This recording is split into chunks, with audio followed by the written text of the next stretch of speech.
Worthy ones, I don't know who have to hear this tonight, but you have to face your fears. What's up, Gene? This word to be great.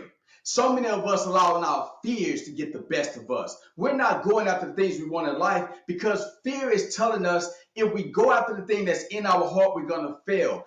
Fear is telling us that if we step out, we're going to humiliate ourselves. And because of that fear, we're not trying to live that great potential that's inside of us. So tonight, I want to talk to you about the importance of facing your fear.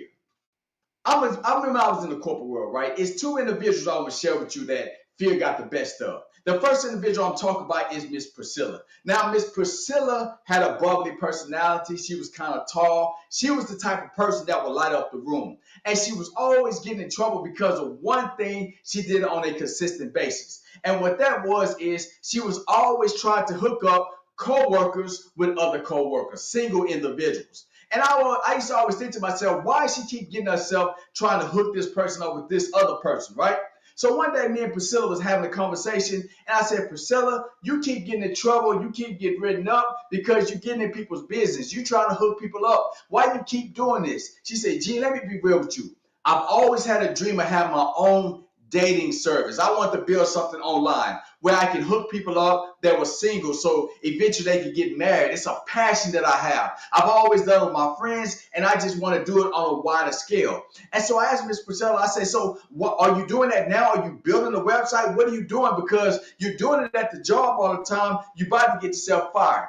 And then she looked at me and she said, you know what? I hadn't even started on it. I've been telling myself for the last 8 years that I'm going to build this website. I haven't taken any action. I said, Miss Priscilla, why you ain't taking no action? She said, because I'm afraid it's going to fail. I don't have enough money. I don't think I'm going to succeed. And I say, so you're not even going to give yourself a chance? She said, you know, I do, but it's just the fear, Gene. And not only that, I got my weekends off. Now, what was amazing to me is she started talking about the fact she had her weekends off, but the truth is the fear was talking. She was afraid to face her fear. She was afraid to start that online service because the fear had told her if she do it, she's going to fail. And a lot of you all out there, you like Miss Priscilla. You have a dream you want to do, but you letting fear talk you out of it. You have a dream that you want to accomplish, but fear is telling you you don't have what it takes. You're going to fail. So therefore, instead of you facing your fear, you are stepping back and you are not allowing yourself to live your dream. But if you want that dream that's in your heart to become a reality, you have to face your fear. Now, the other person I'm going to talk to you about is Miss Wendy. Now, Miss Wendy was on the other side of the spectrum. You see, Miss Wendy had a dream of being a nurse. And I had just got to the corporation, and she had already took the nursing exam like 4 or 5 times or something like that.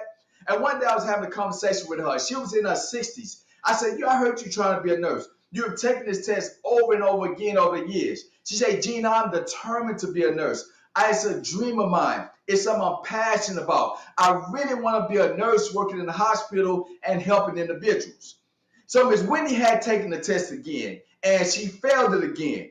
And she started trying to start studying again so she could take it again the next year. And I remember I went to Miss Wendy. I said, are you sure you really want this? Because you keep failing at this test. She said, I am determined to be a nurse. I don't care what it takes. I am going to be a nurse.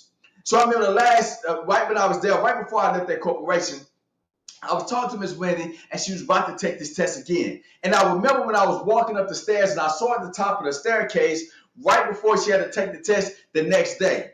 I said, Miss Wendy, are you ready to take that test? She said, Gene, I'm going to be a nurse. I'm going to pass it this time. I'm ready. I know it. I can feel it in my soul. So Miss Wendy went and took the test, right? And I wasn't going to see her until Monday because it was over the weekend. And when that Monday came, I was so excited to ask her, did she pass that test? Because I felt because of her enthusiasm, this time she was able to pass that test so she could be a nurse.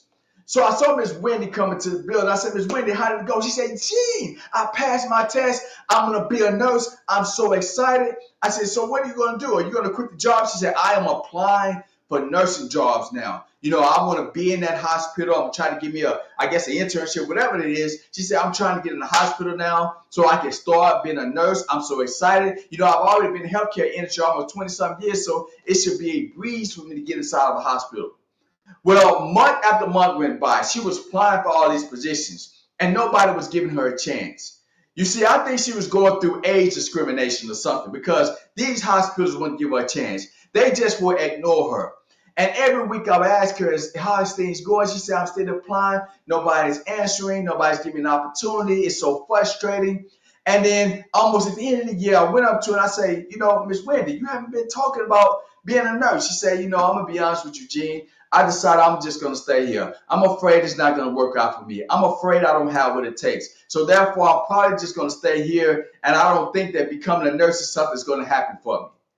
You see, Miss Wendy didn't face her fear. She allowed all the doubt because she was getting rejected to get inside of her. She started doubting the fact, even though she passed the test, that she could live her dream. And instead of her keep going, instead of her moving forward, she allowed her fear to get the best of her. She wasn't willing to face her fear anymore because that fear had dominated her. It had discouraged her to the point she gave up on her nursing dream. And a lot of y'all are in that situation. You started a dream, you was excited about it. You started a dream, you had a setback, but the passion inside of you pushed you to go forward. But now you have gotten to a crossroads in your life. You have had so many disappointments. You have had so many setbacks. And now that fear is telling you don't have what it takes. That fear is telling you that you're going to fail. And instead of you facing that fear and keep moving forward, you are shrinking back and you're slowly watching your dream die. So I want to encourage you, if you're in that situation, you have to face that fear. You have to keep going. You have to keep moving forward because that dream that's inside of you was given to you.